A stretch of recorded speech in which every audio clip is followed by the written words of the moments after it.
xasan cali khayre ra-iisul wasaaraha xukuumadda federaalk ee Soomaaliya ayaa kormeeray xarumaha wasaaradaha ee dalka gaar ahaan xarumaha wasaaradaha caafimaadka, shaqada iyo arrimaha bulshada, howlaha guud, beeraha, xanaanada xoolaha iyo sidoo kale wasaaradda ganacsiga.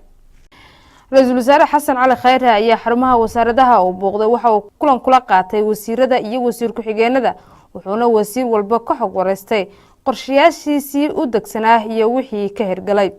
kormeerkan ayaa qayb ka ah howlaha korjoogteynta lagu sameynayo shaqooyinka wasaaradaha iyo hay'adaha kale ee dowladda si loola xisaabtamo shaqooyinka ay qabtaan xarumaha wasaaradaha, sida uu horey u xusay ra-iisul wasaaraha xukuumadda federaalk Soomaaliya xasan cali khayre.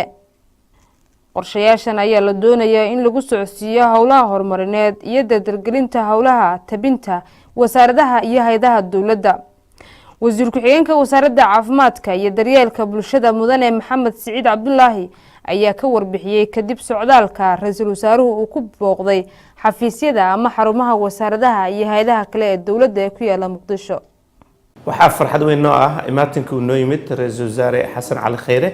tanina waxay tusinaysaa ajandada ra-iisul wasaaraha oo ah la xisaabtanka, dabagalka iyo in run ahaantii uu dabagal ku sameeyo shaqada wasaaradahaas ay u socdaan. waxay anaga noo ahayd farxad aad u weyn in noo yimaado na soo booqdo xafiiskayagana uu nagu arko sida talooyinkiisu ay ka muuqdaan anaga sida tubtan maxaan iraahdaa arrimaha bulshadana ay ku cad yihiin.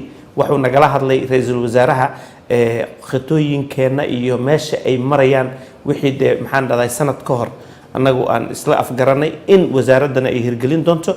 intoo dhanna waxaan briefing fiican ka siinay ra-iisul wasaaraha aniga iyo wasiiradeena wasaaradda. marka wax walibana waxa weeyaan ra-iisul wasaaraha wuxuu nagu ammaanay isla mar ahaantaasna uu nagu dhiirigeliyey sidii hawsheena aan u dardargelin lahayn, aanna u miidgarayn lahayn waqtiyadii wasaaradda loo qabtay in ay maxaan iraahdaa howlihii loogu talagalay ay ka soo baxdo.